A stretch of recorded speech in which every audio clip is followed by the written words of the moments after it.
हरि ओम। ओम सहनावतु सहनौ भुनक्तु सह वीर्यं करवावहै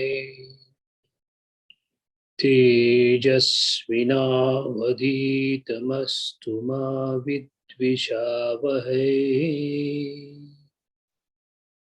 ओम शांति शांति शांति।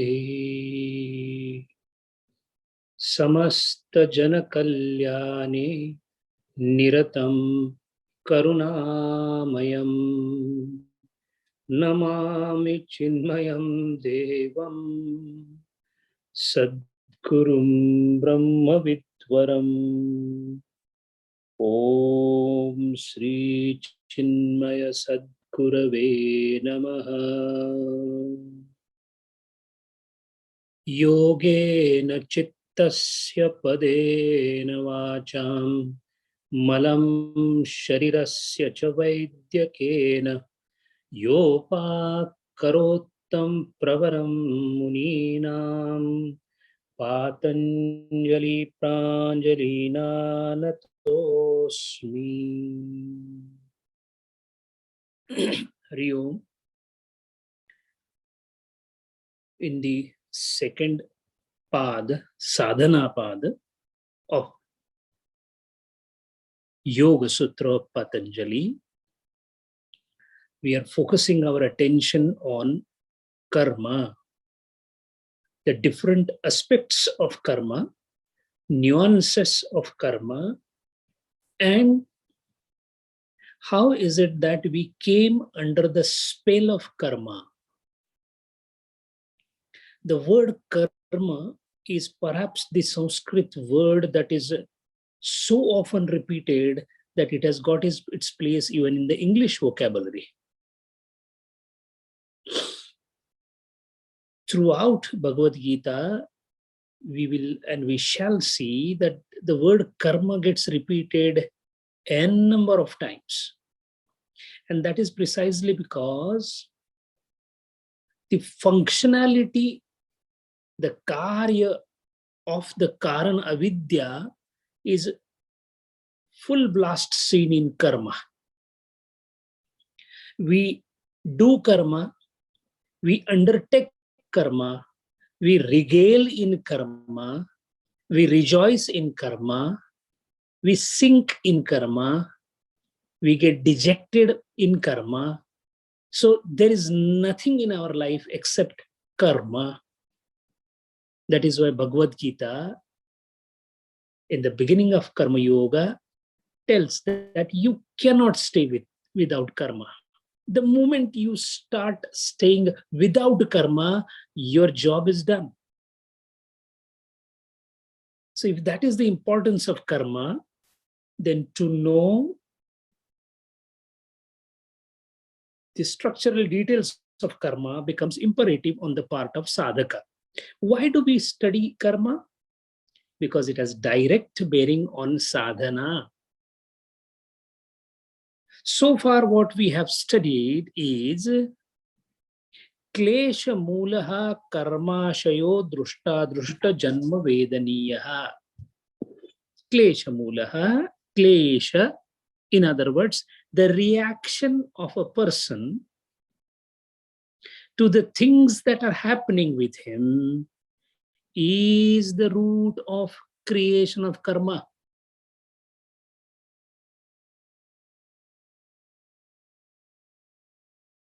Normally, we carry an impression that I did something, so karma happened. No. What you do is a reaction. What is happening right now in the situation that you are in, and the reaction to that is klesha. That is the root. Let us try to see how important this is. Let's say I have done a very bad karma in my past life. Naturally, I'm surrounded by a situation which is creating a lot of unpleasantness for me. I'm having some stomach ache. I'm having stress in the mind. I'm having people who are cheating me. I'm having a wife who is constantly fighting with me, or the husband who is constantly snarling at me. He doesn't cooperate with me. He doesn't never speaks romantically with me. The common complaints that we have. All this is because of our past deeds. We all know that. Now the question is, how do I respond or react to this? One, by indignation. What a bad life I have. I wish I couldn't have had this wife. I wish I couldn't have had this job. I wish I get my time and I could hit that person who tried to. All these are reactions. Now imagine all the things that are happening around you. You are not giving any reaction. You're having a pain in the stomach, pain in the tummy. It's not that you are not wincing with pain. You're having pain. You can perceive the pain.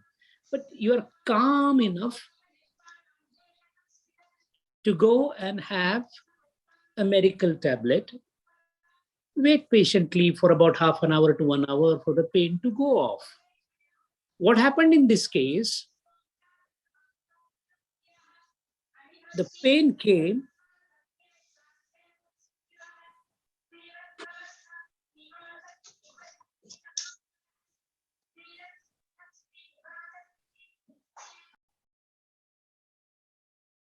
The pain came and went off, but I did not react to it. So as a result, the pain in my tummy did not give rise to new karma.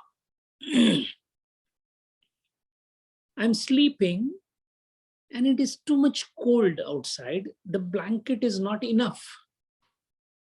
Immediate reaction of the mind is, not even single blanket is available in this house. My wife doesn't do anything. The maid has actually messed up the whole thing. She needs to be admonished.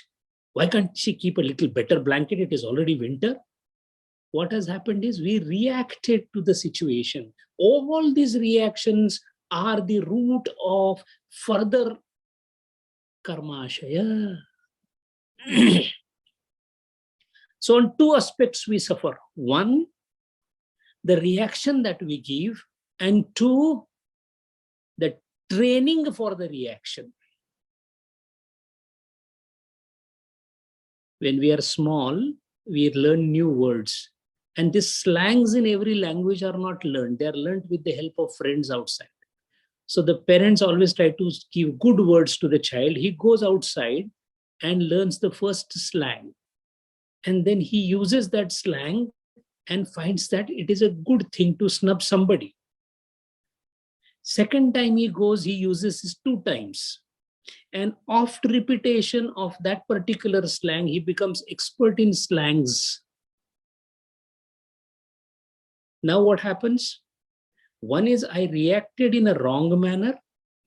Second is my reaction and a repetition of that reaction develops a habit in me, habituation.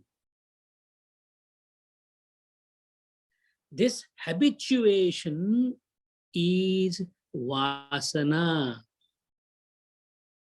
After habituation, it becomes almost natural to us to react that way.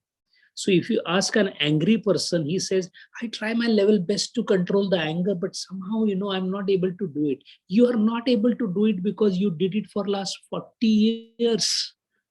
You habituated yourself. The vasana, the pattern of reaction has been developed.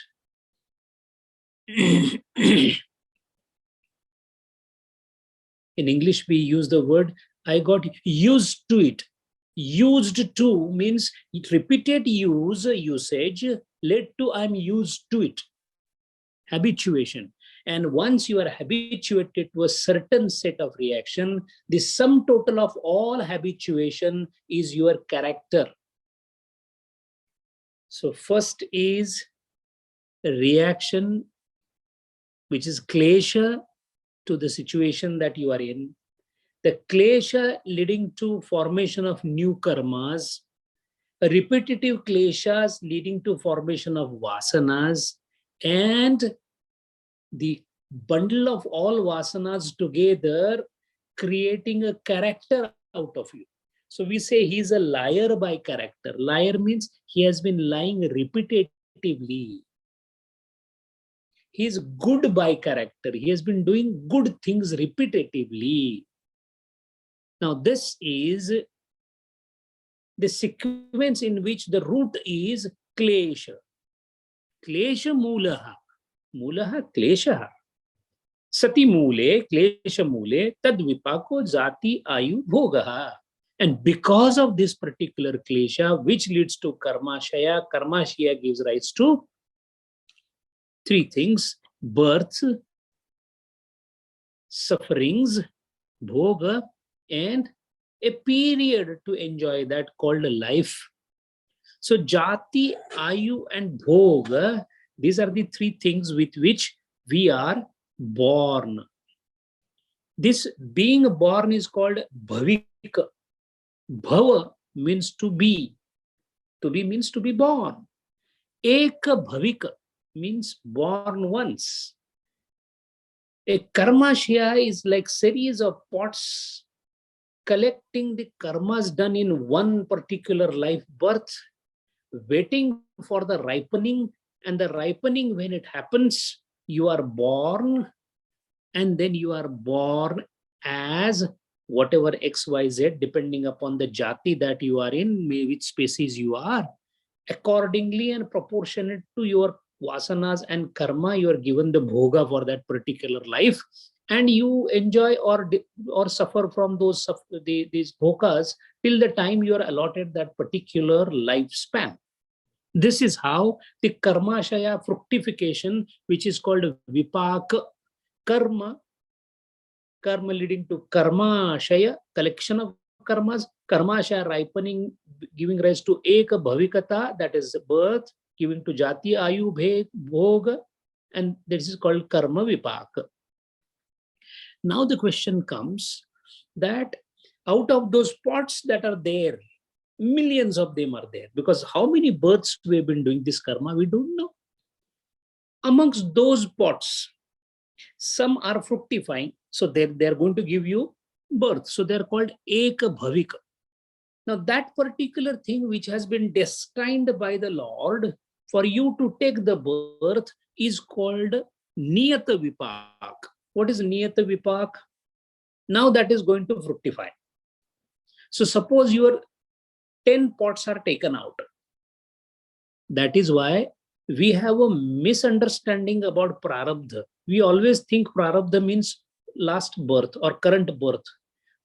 Prarabdha can lead to multiple births, 10, 20, 7, 8. It's a bunch. That means karmashaya pots, if one pot is going to give you to one birth, about 10, 20 pots together are taken for fructification. Once they are taken out for delivery, once they are taken out for vipak or fructification, now nothing can stop it. And that is called as niyata vipaka. Niyata vipaka. Determined, decided by Lord. That is why the word niyati is there. Niyati means the one who decides. So we have a lot of karmashaya, could be of one birth or could be of multiple births taken out for delivery, and accordingly we shall be born, and then we will have jati, ayu, bhoga in each of them. Again, in those we will be creating karma, creating new pots. As far as this niyata vipak is considered, it is easy to understand. Now let us consider somebody who is a very pious soul, punyavan atma. What will happen? He might be left with only one pot for the prarabdham. That prarabdham fructifies, he is born. Because of his past punya karma and sattva guna and all that, he does his sadhana and becomes jivan mukta. Moment he becomes jivan mukta, The current pot is anyway going on. The Niyata Vipaka is happening, which was having only one pot. All other pots behind that are destroyed. Aniyata Vipaka, Aniyata Karmashaya is destroyed. What is this Aniyata? Aniyata means those pots of karma which have not been taken out for delivery. That means those who are stacked in the warehouse of Karmashaya. Each one of us is having a warehouse where all the Karmashaya pots are stored by the Lord. We're trying to simplify it to understand. So we have what is called as Drushta Janma Vedaniya Niyata Vipaka. That means those pots which have been taken out for delivery and shall be delivered without any choice or chance, and the person will be born, Jati Ayu Bhoga will be there. Those pots which have not yet been delivered is called Adrushta Janma Vedaniya Aniyata Vipaka. The complicated word, what it means is Adrushta Janma Vedaniya, that which is capable of giving birth but not yet has given birth, and the one which about which nothing is fixed, decided. There is a possibility that some of those pots may come later on in the Prarabdha or the Niyata Vipaka, but so far nothing is decided. Now, as far as those pots which are delivered for deliverance of life, or Jati Ayu Bhogaha Eka Bhavikata, that is clear to understand. But what happens to those Karmashayas which are lying in the warehouse? What is the fate of those Karmashayas? That is something very interesting to understand. What happens to those Karmashayas which have not been taken out for delivery? That means those which are not Drushta Janma Vedaniya or Niyata Vipaka or decided or determined, but which are Aniyata Vipaka, not yet decided. What happens to those pots of Karmashayas? There are three options for those karmas. Three possibilities. The first is Krutasya Avipakwasya Nashaha. Krutasya Avipakwasya. Avipakwa means what? That which has not pakwa means matured. For example, in those karmashayas which are in store, which have not yet been delivered for the births, in that particular storage, one option is by a good deed that was done in the previous births and a bad deed that was done in the previous births, they nullify each other. Usually it is told to us that in karma theory, there is no nullification. There is nothing that nullifies. You have to suffer both A as well as B, good karma as well as bad karma. But that is the case for delivered Niyata Vipak. For Aniyata Vipak, undelivered Karmashaya, three options are possible, of which first is Krutasya Avipakvasya Nashaha. A Shukla Rupi karma, that is Punya karma. Punya karma is called Shukla Rupi, white in color, that means good karma. It nullifies Krishna Rupi karma, black karma, or the bad karma.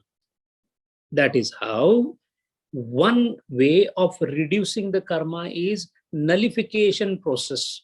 And this nullification happens only for Aniyata Vipaka. We are getting into the details of karma because this much of detail in Patanjali's Bhashya has been done by all the Bhashyakaras. Then there is Pradhana Karma Avapagamana.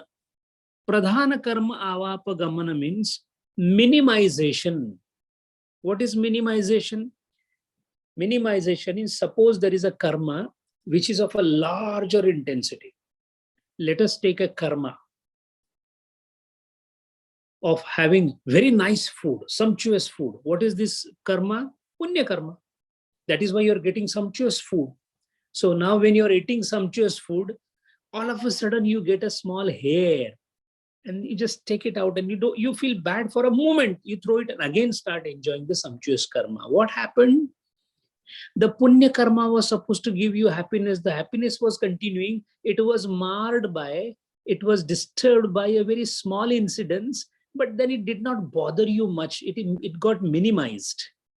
That hair came in your food or the stone came in your food because of your past bad karma. But the good karma was happening in such a big quantity, such a big magnitude, that that small karma got almost, he did suffer. You did get the stone in the mouth or the hair in the mouth, and you did feel bad for a moment. Maybe you joke about it. Oh my God, what is this? And then you again continue. So it minimized the impact of bad karma. This is called pradhana karma avapagamana.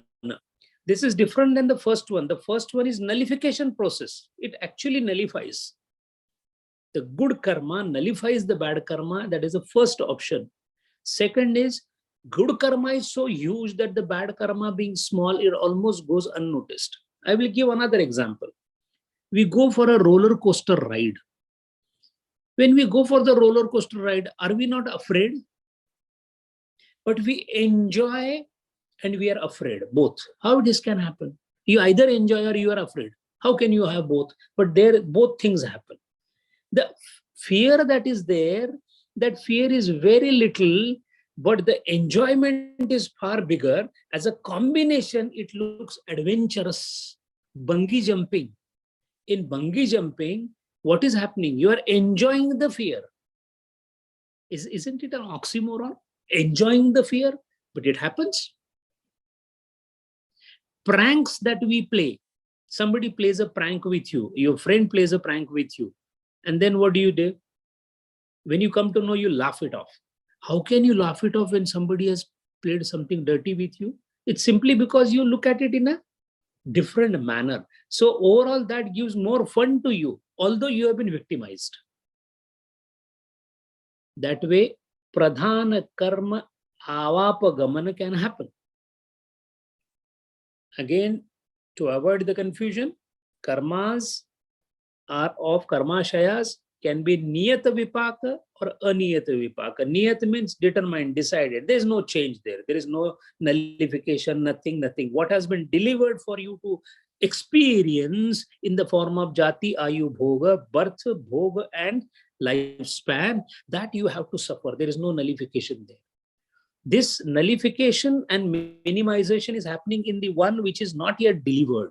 So, aniyat karma, adrushta janma vedaniya aniyat karma has three possibilities. One is krutasya avipakvasya nashaha, shukla karma, destroying the Krishna karma. That is one. Second is pradhana karma avapagamana. In the larger context of one, something which is good, small context which is bad, gets unnoticed. A kidnapper has kidnapped a child and is asking for a ransom. And when he had just made the ransom call, the baby tickles the kidnapper on the cheek. So he feels, oh, such a nice baby. Now what has happened? He got happiness amidst the stressful act. This combination, because the larger act is stressful, a smaller act of happiness gets covered into it. So this is pradhana karma avapagamana. And the larger part of the karmashaya, aniyat vipaka, larger part which is lying there, what happens to that? Because this cancellation of each other called krutasya avipakvasya nashaha, the shukla and krishna karma cancelling each other, pradhana karma avapagaman, the larger karma engulfing the smaller one, this happens in a smaller percentage. A large percentage of karmashaya, which is there in aniyata vipaka, which is not yet decided, undecided pots lying in the warehouse of every individual, to a large quantity of that, no one knows what happens. Their fate, what will happen to those karmashaya pots which have not yet come or delivered, which are not even cancelled, which are not even minimized, but still lying in huge quantity, what will happen to the third? It is called prasupta avasthan, lying dormant. And what happens to that? No one knows, because it can go anyway. Nothing can be said certain about that. Why? Because the niyati has not yet decided what to do with those karma pots, karma shayas. And that is why Bhagavad Gita uses the word for that as karmana gahano gati. This is the karma for which that gahano gati word is used. Gahano gati, mysterious are the ways of karma. Mysterious means you cannot predict anything. The sloka is not talking about prarabdha karma. That is not gahano gati. That is known. Good karma will give you nice things, bad karma will give you pain. What about those karmas which are lying in my warehouse, which have not yet been fructified? There is no vipaka. They are not cancelling each other. They are not minimizing each other. What will happen to such dormant prasupta avasthana karma is called vichitra avastha or karmana gahano gati. So this is how the karmas are going to work. So now we have seen different types of karma, how the karma come from klesha, get converted into karma pots or the karmashayas. Those karmashayas then mature and give you jati ayu bhoga. The karmashayas that are taken out for delivery could be one or could be many. So whatever is taken out for delivery has already started. Started is prarabdha, that which has started. So that has started giving the fruits. Now, if it is a clump of 7 or 8 pods, 7 or 8 births will be there. So prarabdha will be a pack of 7 or 8, or it could be 1 or 2 or 3, depends. That's Lord's design. About the pots which have not yet been delivered but still lying in the warehouse, the 3 options that are possible is: one is nullification, second is minimization, but a large part of those are in an indeterminate state, in a dormant state. Prasupta avastha, nothing can be said strongly about it.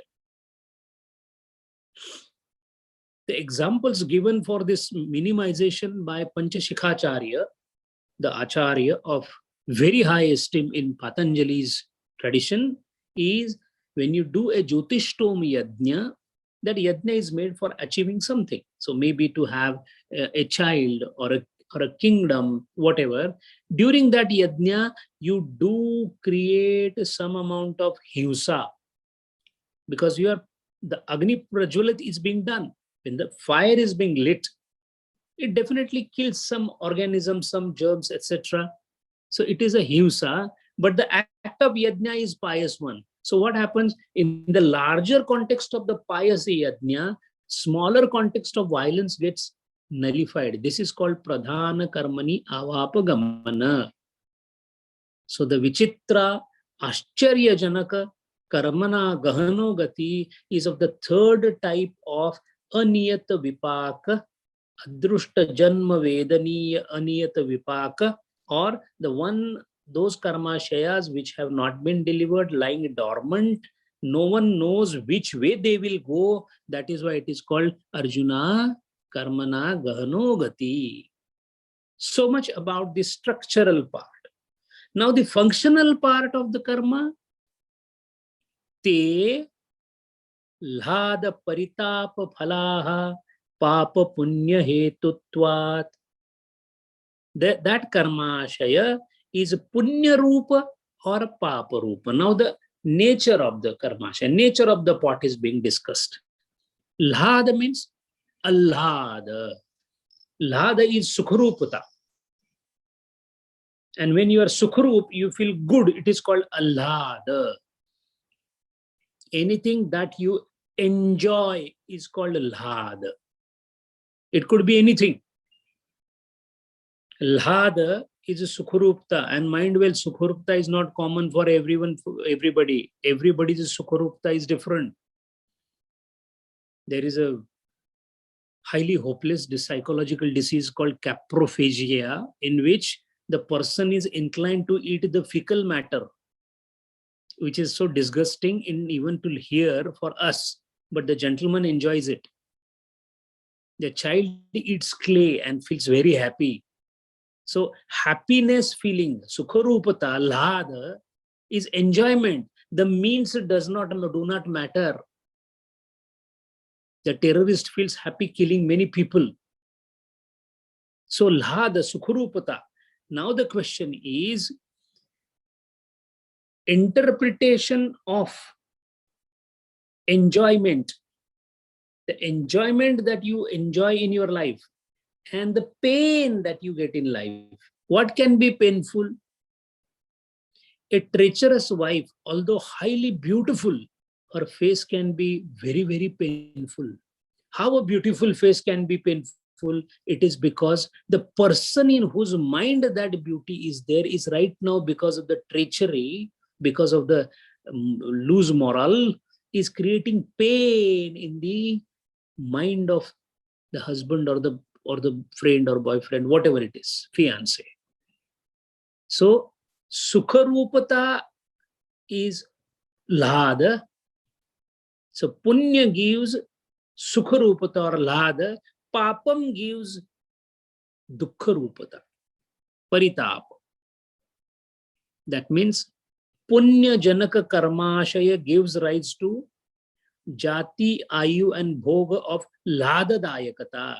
So if you have done a lot of good karmas, all my life I have been helping people, all my life I have been trying to be of use to as many people as possible, in that case my punya karmashaya will increase.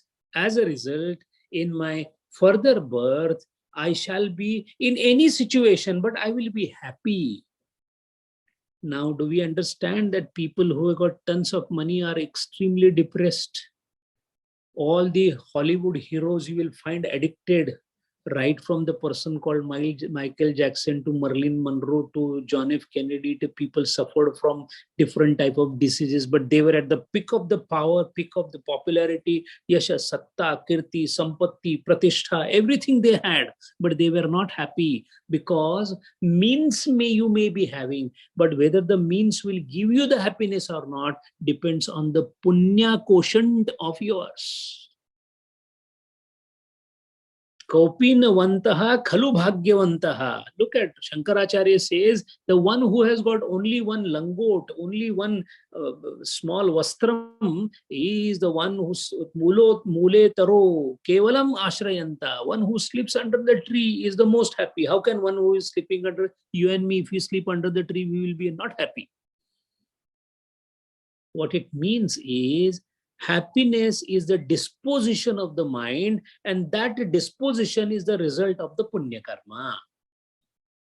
The means and materials to have that particular lahadadayakata or the sukharupata may or may not be there.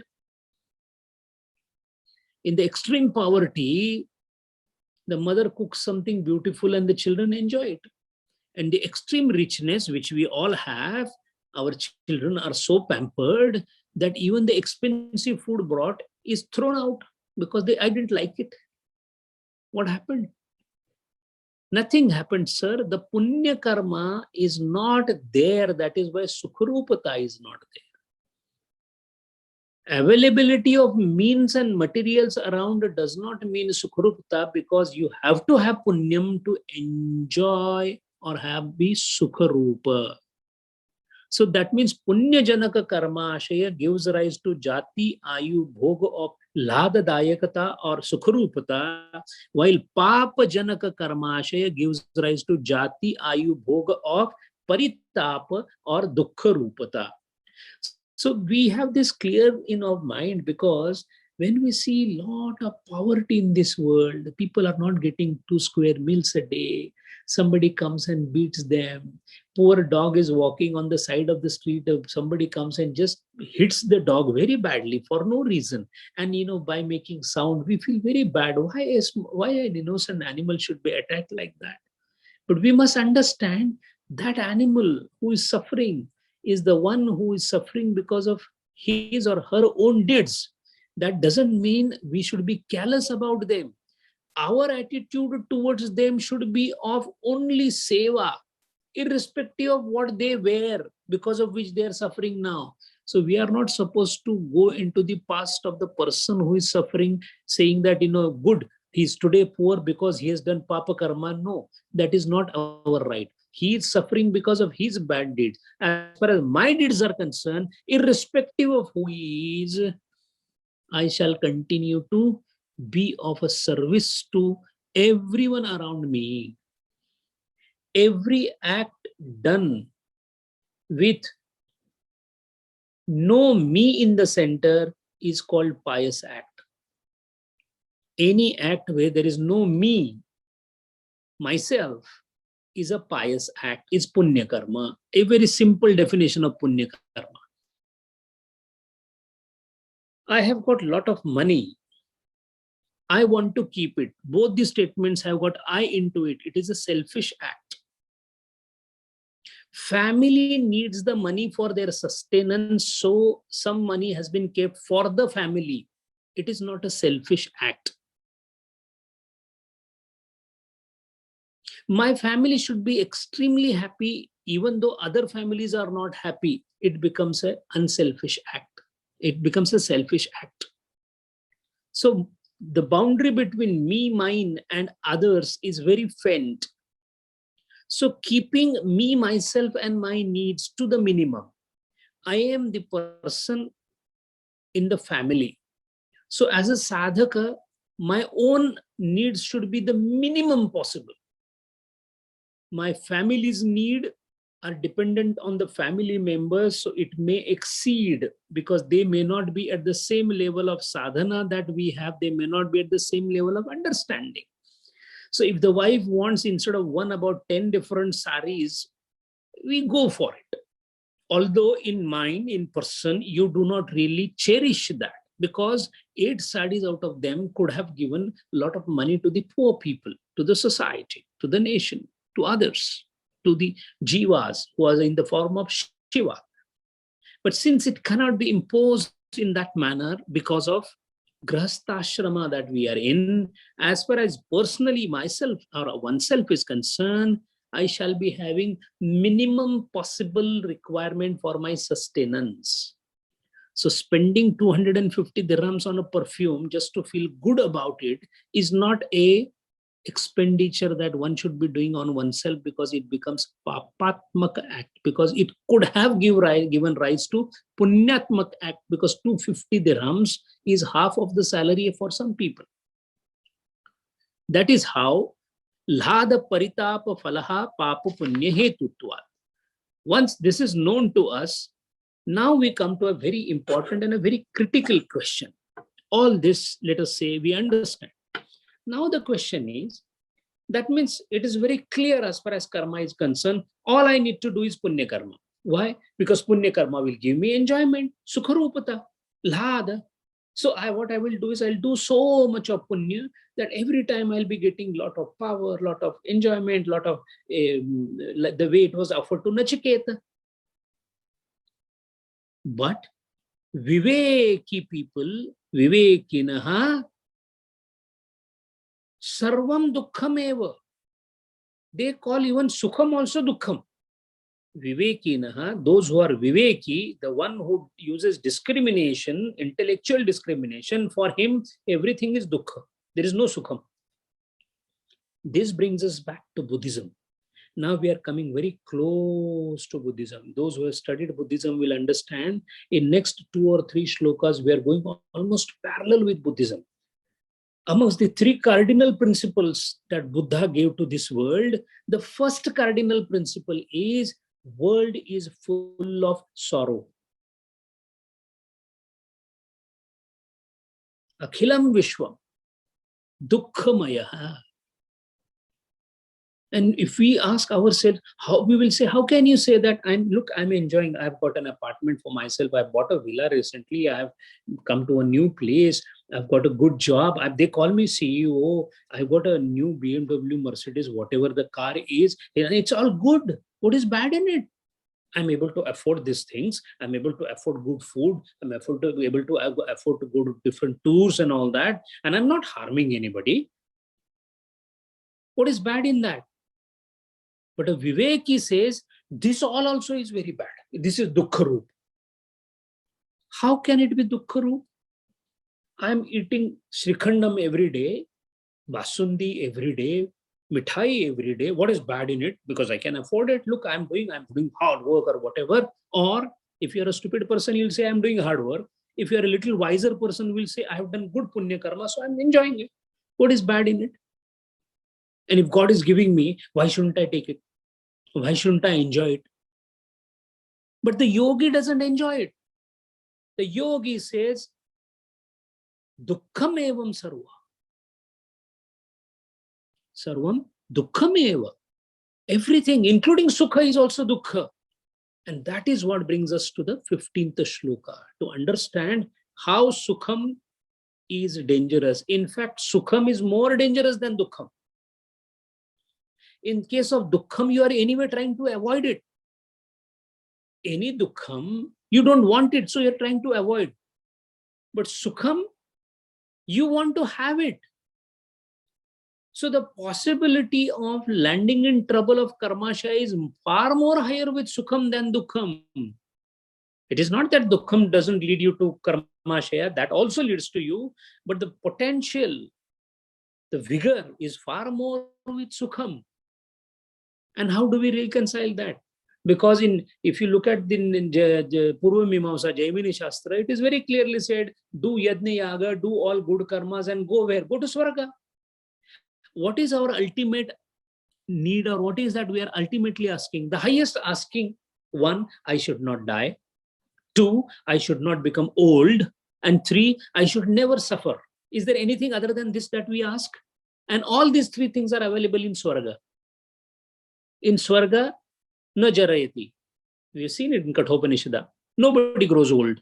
Everybody is only, they reach up to 25, 30, 25 and they don't go beyond. All of them. Okay. Second, there is no dukkham even as a trace.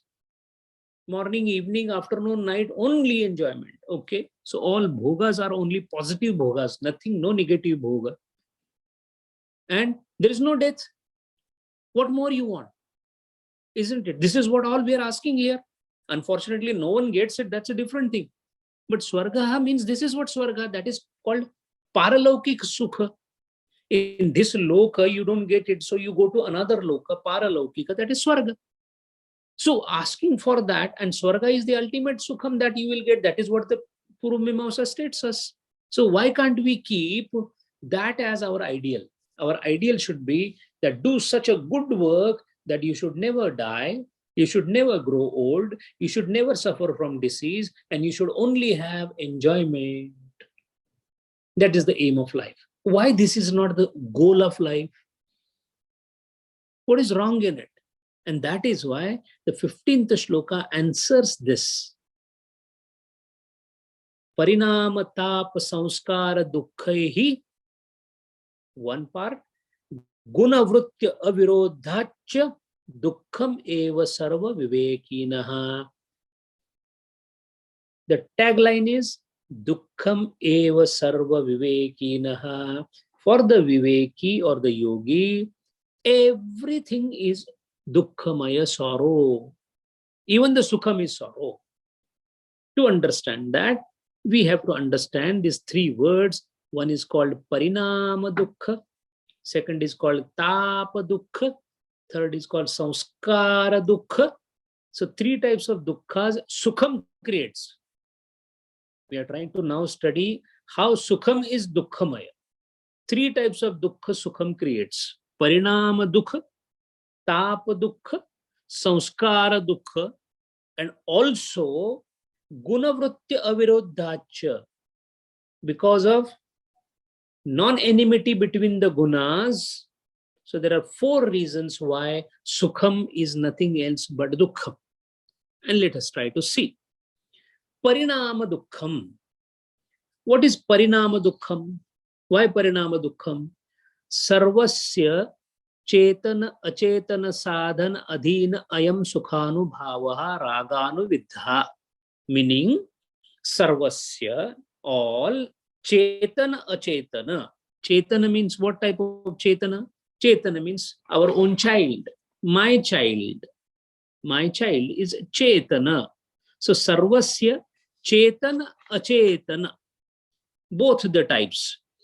Sajiva Putradi, Nirjiva Bhojana Vastradi, Chetana Achetana. So clothes, food is Achetana Gushta, Achetana thing.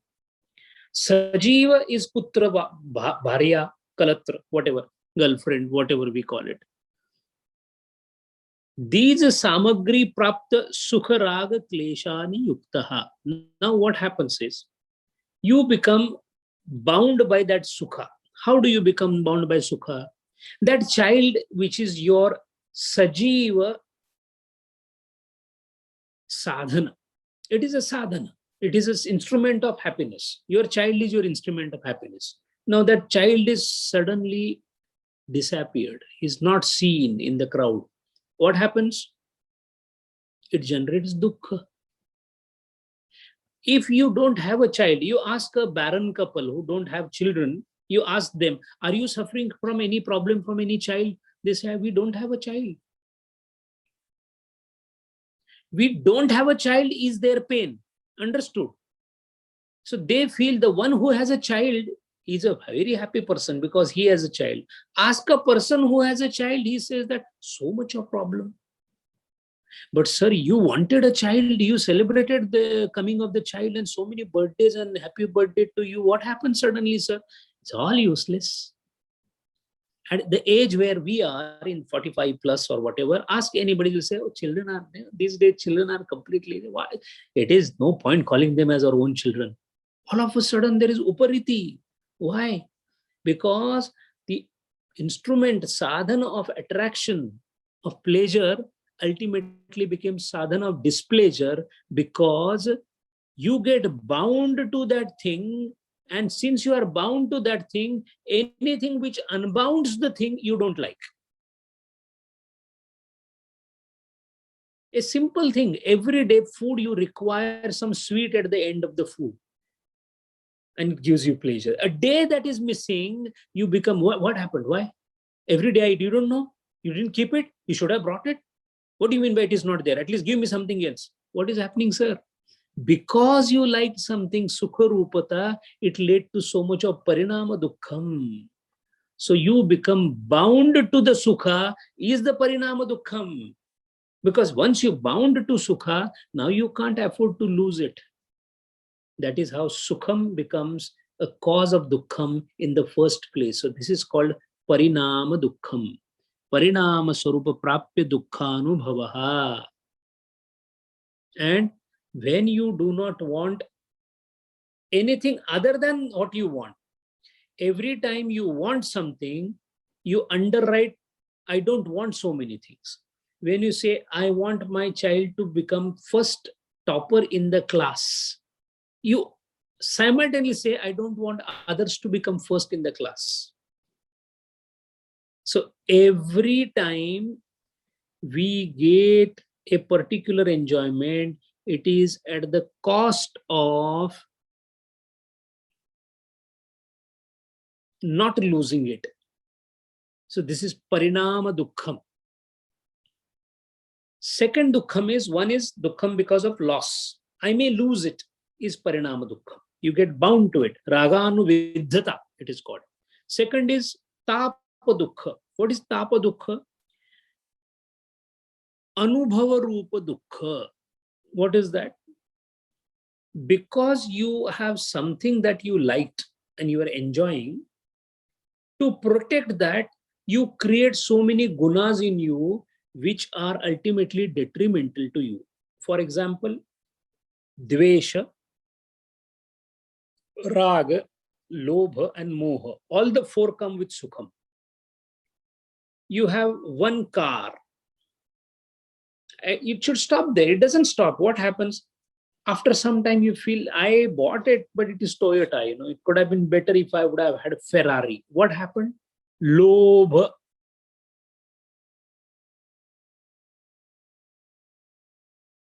Then somebody else is having a better car than you.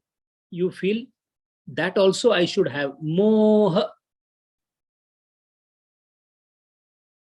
And then you realize your money is not enough to buy that particular car. You start cursing your life. Dvesha. And if anyone comes and says that, can I have your car for a ride? Say, no, raga, because it's mine. So raga, moha, lobha, dvesha. Raga, moha, lobha, dvesha. This all circle keeps on happening, which gives rise to called as tapa dukkham. One is the effect that is likely to happen. What is the effect? The fear of losing. And tapa dukkha, in order to maintain what you have got. The fear of losing gives to parinama dukkham. Fear of maintaining gives to tapa dukkham. And worse than this is samskara dukkham. Now, every time you enjoy a food or a car or anything, or a wife or a husband or whatever, there is a samskara dukkha. What is samskara dukkha? Utpadyamana vasana samskara upasthiti. What do you mean by this? Every time you enjoy anything, one line is drawn that is called samskara. The modern neurophysiology also recognizes it, that every time you undertake any new activity, whether enjoying or otherwise, you create a new neuronal connection. Now that neuronal connection, if you keep on repetitively doing that thing, becomes very strong. So samskara leads to vasana. So when you want, supposing you are very poor, you have hardly come here for a job, it's a labor's job having 700-800 dirham or 1000 dirhams as a salary. Now the person doesn't think of Ferrari. Why? Far beyond the means. So there is no samskar on that mind. But he has samskar of what he can afford. He can afford a mobile phone. So his samskar is related there. Wanting, desire or wanting. So there is, then he gets it and he enjoys it. So that is first time he takes a phone and enjoys it, he feels that it's a good thing. Now what happens? He wants to have the good thing again. So now he tries for higher model of the mobile. So a labor class person tries to do the same act for mobile, what a billionaire works for a different kind of aircraft model for his personal travel. Mind well, the pain and the happiness is same for both. For a billionaire, the problem that he faces and when he discusses is, I'm not getting a good pilot for my personal aircraft. And a poor laborer says, I'm not having a good bicycle, the brake always fails. The magnitude of problem for both is same. The instrument can be different. The pain, the magnitude, the quantum of the penetration of happiness and pain is same for everybody. For a beggar, getting a fresh bread as a beggar in the beggar's bowl is height of happiness. And for a billionaire, getting a 200 carat diamond can give same amount of happiness. Value wise in the society, the values may differ of a bread and a diamond. This is because samskara rupi impression that we make for every happiness that you enjoy, there is one line that is drawn, which is called samskara, and repetitive samskara, the same line is drawn again and again till it makes a groove. It is called a vasana. So what has happened because of sukham? First is I was afraid that I may lose it, parinama dukkham. Second is because I wanted to protect it, I had to undergo raga, moha, dvesha, klesha. So tapa dukkham. And third is I am getting habituated to good things in life. This gives rise to samskara and vasana dukkham. So what is going to happen? Because of vasana, every time I would be always there to have many things. And what is happening in this world? Everyone is trying to aggrandize the things. Look at every lady, every man. They're just collecting things. The whole house is full of kachra. Go to anybody's house. I have recently shifted my residence, so I know. So many truckloads of things we brought here, and what is it meant for? I can't say it too loudly, but this is what happens. What do you need? Do you need a tunic on your body? Even the age is gone where you want to see whether I am looking good, my skin is glowing, nothing matters. You require a spectacle because your vision is not good. Why should I bother about which frame it has, whether it has got golden color or digital? Does it suit my eyes? And it is the, you should see the things clearly. Moment you say, I've got a Cartier frame for my spectacles, what has happened is Sukham. Now you will get habituated, which will land you into Tapa Dukkham, Parinama Dukkham, Sanskara Dukkham. All types of dukkhas will galore. It will lead to, again, reaction from your side. Well, reaction is karma, is klesha, and klesha means karma. That means Sukham can lead to. That is why in the height of happiness, the one who remembers this is the one who is wise. In the sorrow, everyone remembers God. God means yourself. You're remembering that, so many bad things are happening. I should not be doing anything bad. Aage nahi karunga, Bhagwan maaf kar do. That's fine. But in Sukham, nobody is praying God. In Sukham, if you are aware that Sukham can be more dangerous for me, then the Karmashaya can be stopped. Karmashaya can be reduced. And that is why being alert in Sukham is more important than being alert in Dukkham. And that is why Kabir Maharaj has given the Doha with so much of depth into it. Dukh mein sumiran sab kare, sukh mein kare na koi. Sukh mein sumiran kare, to dukh kahe ko hoy. Apparently a very nice, simple Doha. It's not simple, sir. It has so much of depth coming from Yoga Sutra. Having happiness. Now, does this mean that a yogi should be always in a marused condition as if everything is insipid in life? No. No, not at all. Why should you not be feeling happy by seeing a sun? Getting habituated is a problem, sir. I like a cup of tea in the morning. Nothing wrong in it. The day that cup of tea is not there, the amount of disturbance the mind undergoes, that is the problem. So, sukhe santosha na yave, dukhe vishada na bhajave. Labha labho jaya jayo. Labh alabh, profit and loss, happiness and sorrow.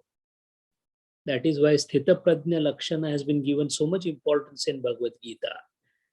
The reason is Sukham and Dukkham, beyond this is our state.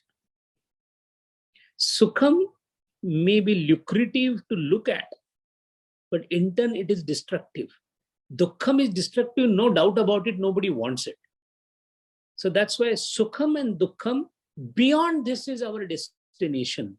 Again, this is said in beautiful words by Kabir Maharaj, giving the example of the eye.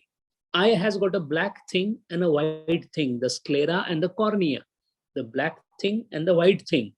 Kabir Maharaj makes an analogy that black thing is papam, white thing is punyam. Mere naino beech nabi hai. My destination is inside between the two eyes. मेरे nano बीच नबी है, स्याह सफेद pillow बीच तारा, उसमें अलख रबी है. Beyond this white and black, there is a pupil. Through that pupil, if you go, my nabi, my tara, my destination, my sthiti, my atma is there. So one has to travel beyond sukham and dukkham. That is why vivekinaha sarvam dukkham eva. A person who is discriminating intellectually, for him both the happiness and the sorrow, both are detestable. And our problem is, yogi doesn't want sorrow, we also don't want sorrow. But yogi doesn't want happiness, we want happiness. Yogi wants a state where there is no happiness, no sorrow. Since the state doesn't have a name, it is called bliss. What we call bliss is happiness, but it becomes a blister. What yogi wants is real bliss because it is beyond happiness. When you conquer sorrow and happiness, the bliss arrives. And the whole Yoga Sutra is an attempt to arrive at that state. The discussion that is being done on happiness and sorrow is because those are the reactions that we give. Reactions are kleshas. Kleshas lead to karmas. Karmas lead to karmashayas. Karmashayas lead to karma vipaka. Karma vipaka leads to another set of karmas. That is the vicious cycle which we intend to break. Asanga shastrena drudhena chitva. Chitva. Absolutely cut asunder with the help of instrument of asanga. What is this asanga? How it has come? That is the subject of next shloka. So the gist is whether good karma or bad karma, papam or punyam, sukham or dukkham, both are heya, tyajya, to be discarded. This leads us to a completely different situation. ऐसी कैसी जिंदगी है? How the life is there where there is no sorrow, no happiness, then what is left? You feel a big void. It is quite unnerving. How can there be a life where there is no happiness, no sorrow? Because we only know two aspects. Without happiness, without sorrow, it is as good as dead. What is there? Then what is left? We say that because we don't know the third alternative. The avastha is unknown to us. Nat tatra chand surya bhanti. We can't imagine. How can you imagine something where there is no sun? Because we have been used to the sun.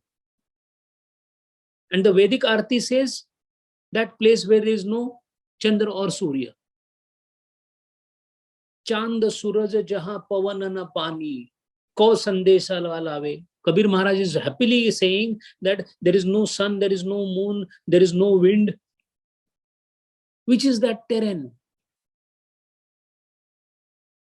That is why Kabir Maharaj says, Hum panchi pardesi baba ani desara nahi. I am not from this country, I am from another country. A Paramahamsa flies to that country. What is that state? That whole state has been described in Samadhipada, which we discussed. Currently, we are studying our situation in which we are always hankering for happiness. That itself is a wrong attitude. If happiness comes to you by virtue of punya karma, it's not a bad thing. It is not a bad thing to swim in the water. The bad thing is to get drawn in the water. By my punya karma, I got a nice child who is obedient to me. There's nothing wrong. It is because of punya karma. But now that I want that child to be always around me and I want him to listen to me and my whole life is entangled now. Now I need that boy, otherwise nothing is possible for me. Sir, destruction is done through happiness. Parinama dukkha, tap dukkha, samskara dukkha. Now these three things are detrimental through sukham. Another thing detrimental is guna vrittya avirodhacha. How these gunas and their non-enmity with each other. Normally, sattva, raja, tama, they are enmity with each other. How you can say non-enmity? That is the subject of discussion for our next class. Hari Om. Om Purnamada Purnamidam Purnat Purnam Udachyate Purnasya Purnamadaya Purnameva Vashishyate. Om Shanti Shanti Shanti. हरिः ओम श्री गुरुभ्यो नमः हरिः ओम. In the reading order, again, sorry, not linked to this, but in the reading order of Prasthantrayi, the reading order is what? It's not, Gita is last, right? In the recommended order. Yes, yes, you're right. The sources I will try to put it in the group chat. We have to be very careful about the sources, because even the source that I'm giving, these are the sources where one source I will give for the verbatim meaning of the word. But mind well, even if you know the meaning of a particular word, the cumulative statement, what it means, is given in a very different manner by many people. So we have to depend only on the saintly people or the Jivan Mukta and their interpretation. I'll give you an example. Guna Vrutya Avirodhacha is the shloka. There is one interpretation by Mr. Taimini. He is a Theosophical Society member, very highly erudite scholar, but he has used the word Guna Vrutya Virodhacha, not Avirodhacha. Now the question is, his entire interpretation is on those lines, but he is not a Rishi. We have to follow only three stalwarts in this field: Vachaspati Mishra, Vyasa Maharshi, Raja Bhoj, that is Martanda Vritti, and Vijnana Bhikshu. These are four standard people who have commented, Rishis who have commented on this. And that is why I have taken precaution not to go much beyond. Swami Vivekananda's interpretation is not word by word, but by gist format, he is the right person to be followed, because not only that, he knew what he's talking, because he had experienced all these things. So that is called authority or adhikar. So I will list those resources. From there you can see individual words also, Sindhi, Vicheda, then each word, its meaning, and then the cumulative meaning of the statement. So this is one. One authentic source I can give you, which is in English, but it is again for a very highly erudite scholar, and it is much closer because it is translation of Vyasa Bhashyam, which we are talking. But that is in English. The one I have is in Sanskrit and translated in English. So those resources I'll put there. As far as Prasthanatrayi is concerned, although the sequence tells us that ultimately the last of the Prasthanatrayi to be studied is Bhagavad Gita, what happens is, the sequence given in Prasthanatrayi is for the one who has undergone the proper ashramas, the one who has studied all the Upavedas, all the darshanas, and then slowly moving through Vyakarana, everything, his Chandas is done, Vyakarana is done, Jyotish is done, and then he is moving towards Brahma Sutra, then he is coming to Upanishada, and then he is coming to Bhagavad Gita. It makes the sense because Bhagavad Gita is essence of all the previous two. Unfortunately, since we do not have that system anymore in the society, or no time at our disposal, we are trying to get Gita in front and then burrow through Gita to the gates of Upanishada and Brahma Sutra. But frankly speaking, you can pick up the thread from any and reach to all these, provided the fundamental aspects are getting cleared first of all. So Vedanta Paribhasha should be clear, fundamental aspect, and then none of them are in contradiction with each other. So you have to align them. That is, there is a lot of synthesis required. They are not at loggerheads with each other at all. Even darshanas like Charvak is not at loggerheads. Charvak is a view. The views are never antagonistic. There is a synergy or a synthesis into it. One has to have a macro idea of everything so that you can synthesize it properly. Even during the, we are right now studying Karma Yoga in Yoga Sutra.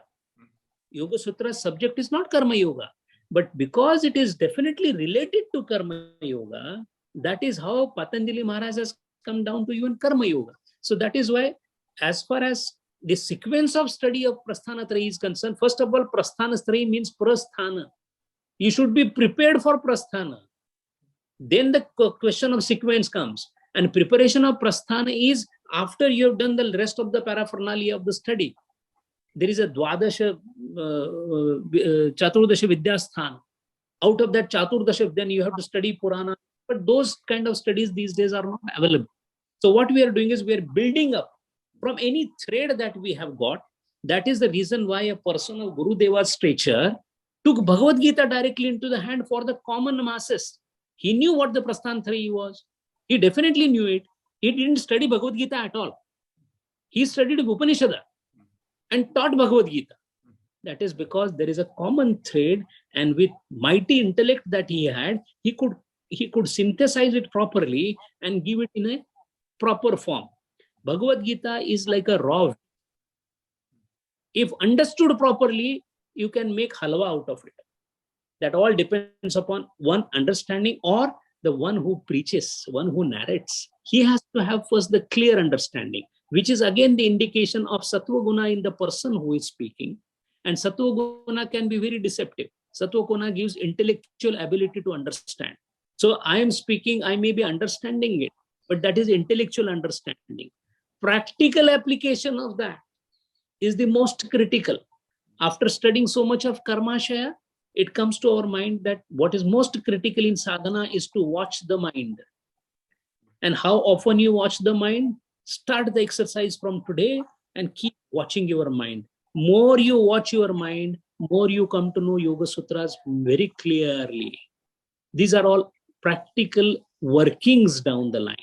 So intellectual understanding has a value up to a certain extent, not beyond that. A large part of it is implementation. Hari Om. Thank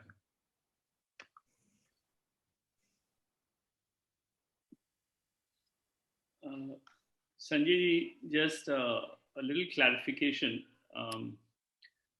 So when we are, when one pot is released and you have taken birth, right? The concept is that, remember you talked about two concepts. One is that, look, for any punya or papa, there is a result and you have to bear it. So is the understanding right that once you have taken birth, then you have to go through the experience, positive or negative. But doing good in this world can erode the karma which is not yet fructified, as in the karma share. Is that understanding right? Correct. Because the reason why this is so is, what you did good just now, when it will fructify, no one knows. So if this, whatever good did you did now in this birth, it will go back to the karmashaya, which may lie into that what is called as adrushta janma vedaniya, aniyata vipaka. That is where nullification happens.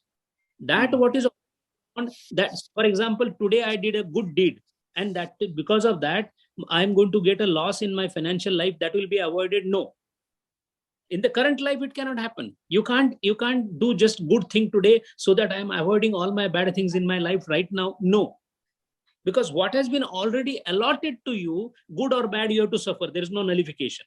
So that is why nullification or cancellation of each other is only for aniyata karma vipaka. So what you did good in your current life shall go back into the karmashaya, and in the aniyata vipaka state, it will nullify definitely the bad karma, no doubt about it. Hari Om. So just related to that, when we say that jati, ayu and bhog is already fixed, right? Yeah. So if it is fixed that you are going to enjoy so much and you are going to suffer so much, then what is the leeway the yogi has in this world? Right? Because it's already decided that you will enjoy and you will suffer. Yes. So a yogi job is to stay clear of both the enjoyment and suffering. Yeah. Right? So he should be able to observe and not get not either create a habitual habit or a reaction or a non-reaction, right? Because yes. that is all going to create karma. Yes. So I'm trying to understand this because enjoyment or suffering is a feeling. Right? If that's already decided, what choice does he have in this world to navigate? He has an ample choice. And the choice is, even if he's suffering from sorrow, Reacting to that sorrow or responding to that sorrow is the choice. Now, suppose I am having a pain. There are so many yogis. Gurudeva suffered a lot. In fact, he suffered a sunstroke while walking barefoot in the heat when he was walking from all the way from Tapovan to Vrindavan. And he almost fell down near Delhi. What happened, sir? He was a yogi. Because of prarabdha, he had this particular painful experience. But how was his response? He responded equanimity. Equanimity is sthita prajnata. Equanimity means what? Yes. Are you having suffering? Yes. Ramakrishna Paramahansa had a cancer of throat. People asked him, are you having pain? He said, yes. Is it too painful? Yes, very painful. I cannot even drink water properly. Yes, it is painful. But how come you are happy? He says, pain is where pain is. Dissociating from the incidences that are happening to you mentally and physically by clinging to the ultimate truth is the way for the yogi forward. That is why yogi looks at the incidences that are happening around as incidences happening at a far remote corner. They are happening in the mind. They first of all do not associate themselves with the mind at all. They dissociate from the mind. They are into what is called as druk. They are not in darshana. We are operating through mind. Our entire behavior in this world is because of this mind. You're supposed to be behind the mind and watch the mind, dissociating yourself from the mind. For example, even when you, in your regular life also you do that. For example, you have pain and suppose you remember Gurudeva and then you think, oh look, Gurudeva suffered so much, he didn't say anything. Let me also, suffer this. So what? There is little pain, no problem. What happened is you made up your mind. You didn't make up your mind. You told your mind to mind the way he is responding. That is why Savad or Daksha use tatkal moksha means you remain alert while reacting. Unfortunately, because of habituation, we react very fast and become klesha purna. Yogi, because he has practiced this art, see, he is not an overnight yogi. The way I am a papi, I am not an overnight papi because I have been doing papam for a long time. So yogi also has been doing good deeds for a long time. Isiliye punya phalam for a long time gives rise to rise of sattva guna, and that sattva guna then creates this vision. The vision where he is able to see even happiness as detrimental. So he doesn't clamor for good thing in life or whatever has come from the past deeds. He just takes it with equanimity. So if you tell Gurudeva, suppose somebody goes and would have gone and told Gurudeva that you are a hopeless person, he would say, thank you. And somebody says, Gurudeva, that's what Jairam ji has given a good example. It rings in my head. After a Bombay discourse, somebody went and told Gurudev, you spoke beautifully. And Gurudev said, yeah, I also heard it. You spoke very beautifully. Now you understand? The one who spoke, not Gurudev. That is the attitude of a yogi. Hari Om. Hari Om. So I'm probably not clear. I've understood and exactly what you're saying. But my understanding of the word bhog, right? So because enjoyment or suffering is also a reaction of the mind. Yes. Otherwise, it's all incidents. Right? Yes. Correct. So when my question is this, so a yogi or anybody, he remains dispassionate. Yes. He does not get involved in the reaction or either positive or negative. But if bhog, as in your ability to experience that as the joy or suffering is a reaction, that is already given. So what I'm saying is, that reaction is already, even if we try or we don't try, we will experience that. Is my understanding? I'm just trying to get this clear. No. You are saying that experiencing a bhoga is reaction. No. Experience of bhoga is prarabdha. Giving your response to the experience is reaction. Please separate these two. Yes. So now what happens is, supposing you have been slapped. So what happened? Because of prarabdha, you got a slap. Yes. So now you have two choices. One is, okay, somebody slapped me as if nothing happened. Now I'll just expand this example. You have been slapped, comma, by your own small 1-year-old child. Now what happened? The slap gave you happiness because you reacted happily to that. Now you have been slapped, by a 30-year-old person. What happened? You became angry. Now what happened in both the cases? Getting a slap on the face is bhoga, and feeling happy about it or angry about it is a reaction. Please separate experience from reaction and response. Experience, for example, the mosquito came on Mahatma Gandhi's cheek when he was delivering a lecture. So what is the experience? Something bothering came in the form of mosquito. What was his response? Oh, it is another jiva. So he was slowly waving his hand so that the mosquito should not be hit. See the reaction? You understand the reaction now? And another person will say, this, kill the mosquito, and say, oh, what a botheration, I'm delivering such a good lecture. See the difference between the reaction. Bhoga for both was same.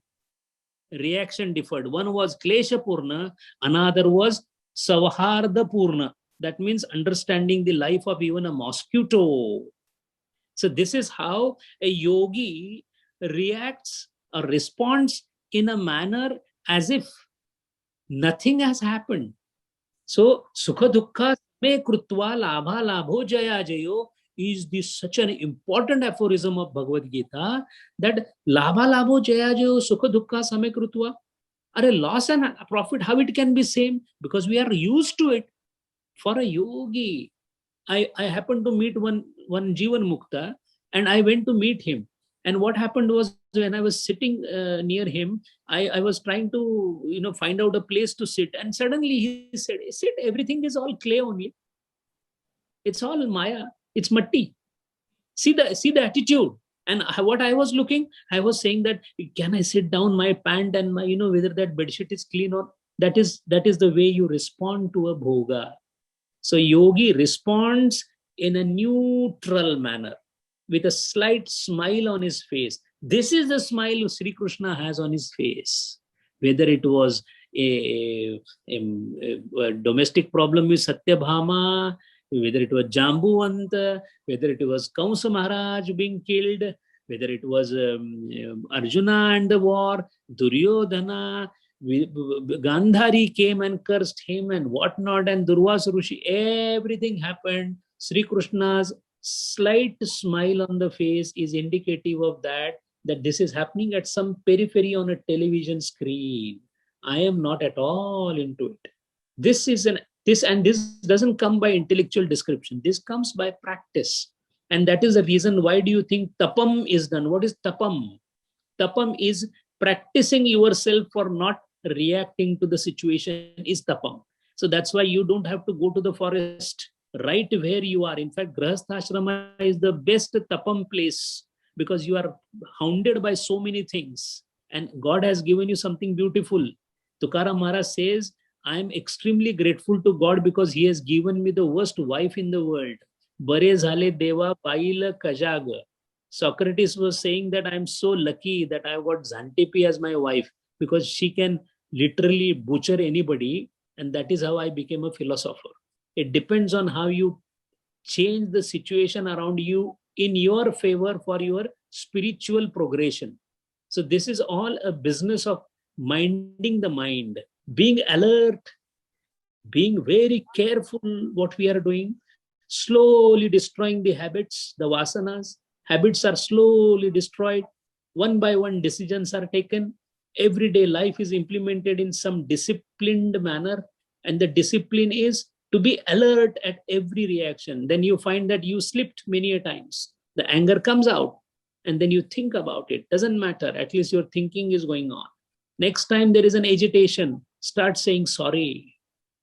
The sorry is basically to remind you that you made a mistake because you gave reaction. That means you did klesha. That means another karma is formed. That means another pot is formed. Constant awareness of that is a sadhana. Hari Om. Hari Om. Very clear. Maybe I'm getting lost in the words. As in, bhog, would it, the closest is experience? Yes, experience. Oh, fine. So that's rather than a reaction to it. The correct word for bhoga is Loka. The place where bhoga happens is called loka. Lokyate bhunjate iti lokaha. So we are right now in bhuloka. Bhulok means, bhu means jameen, that is the earth. We are on earth, loka, to experience the bhogas. So bhoga is just an experience. But experience, for example, when you drink water, every day you must be drinking water. What experience do you get? Nothing. There is no experience. Why? Because you drink water. When you are very thirsty, you get an experience while drinking water. What experience? I drank water. What is the difference between the two? The thirst gave rise to an experience of a different kind for the same water. When the thirst is not there, daily you are drinking water, the same experience doesn't come.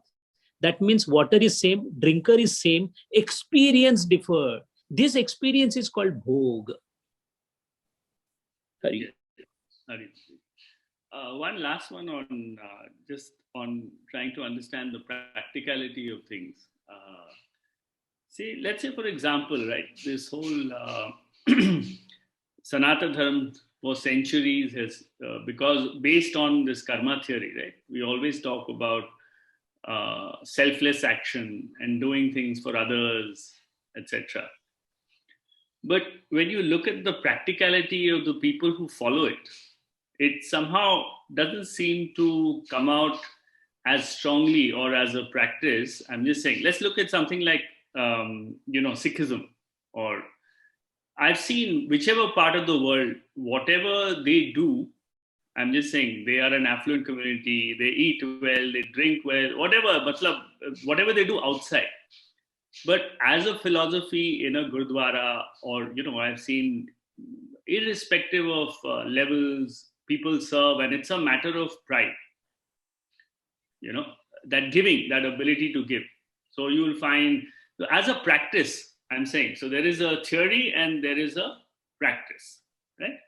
So even in, Islam, when it comes to during the time, I've seen a lot of affluent, people who will very strictly, they may have millions, but they will say that percentage has to go, right? But somehow, if you see the just the practice of either giving or the practice of doing charity doesn't seem to be so embedded in the general behavior of all those people who follow Sanatana. What could be the reason?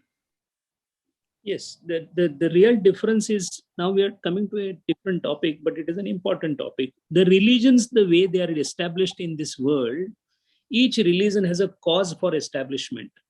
A causeless establishment of religion is Sanatana Dharma. First, you try to understand this. A Sikhism was developed into a bound religion as a reaction to a certain situation that happened after 14th century. Mm-hmm.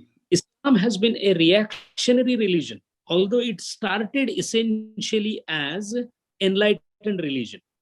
So, unlike this, Sanatana Dharma had started without any cause, and that is why every time Sanatana Dharma has progressed forward, the person has been given no importance at all. So there is no single name that you can give for Sanatana Dharma. There are lots of stars and luminaries in that particular flow of religion, but there is no one single person. While all other religions are started by one person, and there are one or group of persons which are revered most.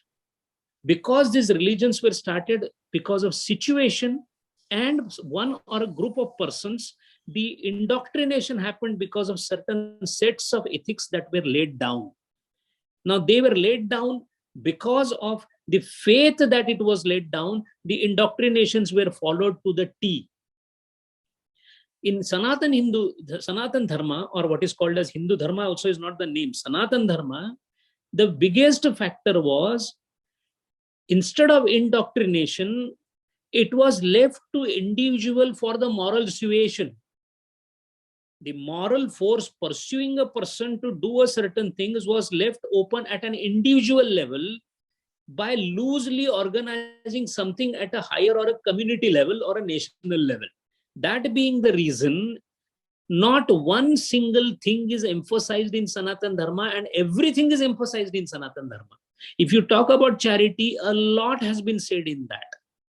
But again, although the scriptures, whether from Manusmriti to Yajnavalkya Smriti, all Smritis talk about all this, what is called as social obligations.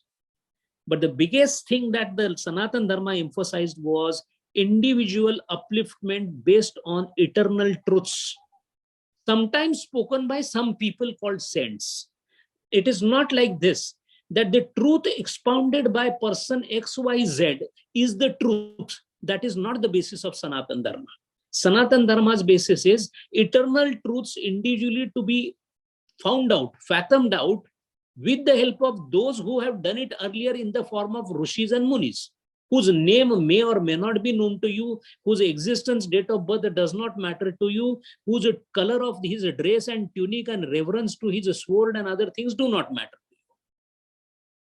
As in case of a chivalrous warrior like Shivaji, the chivalry, the valor is more important than which sword he was carrying with him.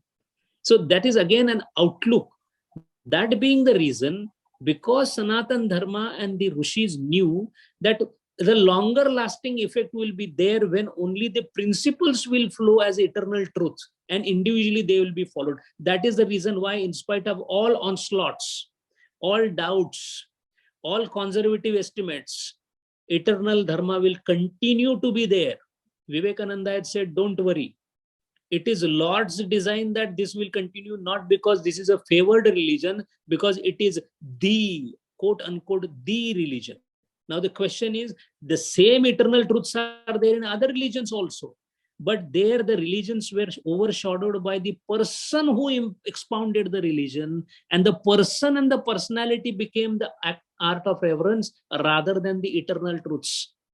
Sir, jab ek omkar, the eternal sabad or eternal prayer of the Sikhs is nothing else. What is difference? Ek omkar. What is different than Hinduism? It is same eternal truth. But then when such a revered thing is followed in Gurudwaras, but rampant alcoholism happens in including all marriages there, what is better? What is followed in Gurudwara is better, or what is not followed in the personal life is better?